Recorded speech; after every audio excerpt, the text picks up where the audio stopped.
A CBC investigation is raising troubling questions about sales tactics used for telecom giant Bell.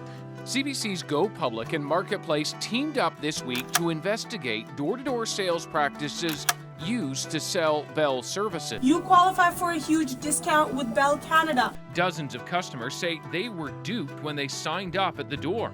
If you say you're guaranteeing a price, you better back it up. Bell says contracts do allow it to increase customers' bills after the fact, but door-to-door sales reps don't carry a copy of Bell's terms of service to clearly show customers the details in writing. If this is a widespread practice, it means Canadians are getting ripped off at the door in quite a big way. So Marketplace decided to get an inside view by getting a producer hired to sell Bell products and services. Here for an interview?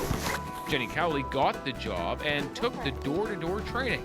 So what'd she learn about the sales tactics? And what about the ethics of this kind of journalistic approach? That undercover stint is now over, Jenny, but this involved you selling Bell services door-to-door. Tell me about that experience. Yeah, so I was actually hired by a subcontractor called Mox One. We found out later that Bell actually hires only third-party companies to sell products door-to-door. And it was really easy to get the job. I mean, I applied on Indeed.ca, and within half an hour I got a call inviting me to an interview. These types of jobs do have a really high turnover rate, so every day that I was there, they were interviewing more people to join the team. It's hard work. You're outside for most of the day knocking on doors until about 9 p.m. at night.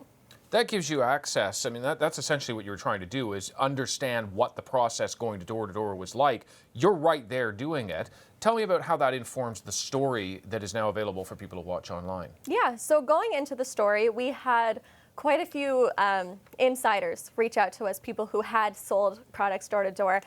So we had evidence that these practices were really high pressure sales that these companies were doing. And going in, we had the idea to look into guaranteed pricing. So a couple of viewers wrote to us saying that we had these prices guaranteed to us at the door. Our bill went up within a couple months. So you already knew something was going on at the door. People were writing in already. Then you go in and you're trying to prove essentially what you're hearing from people. Exactly, yeah. I was there to document and see exactly what was going on. We actually ended up finding out more than we bargained for, really. We found other misleading sales tactics, such as guaranteeing a minimum speed. If you look at Bell advertisements, they always say we can promise you up to 50 megabits per second, when really at the door they were saying we can give you this minimum 50 megabits per second. It's really hard to guarantee a minimum speed. Yeah, and internet speeds are always a big topic, particularly for younger people, not exclusively, but people who want that big bandwidth for upload and download. But you know, there's all this question around the journalistic enterprise. So you're actually going inside. Are you falsifying who you are? How does that work? I did get permission from our journalistic standards and practices people to misrepresent myself.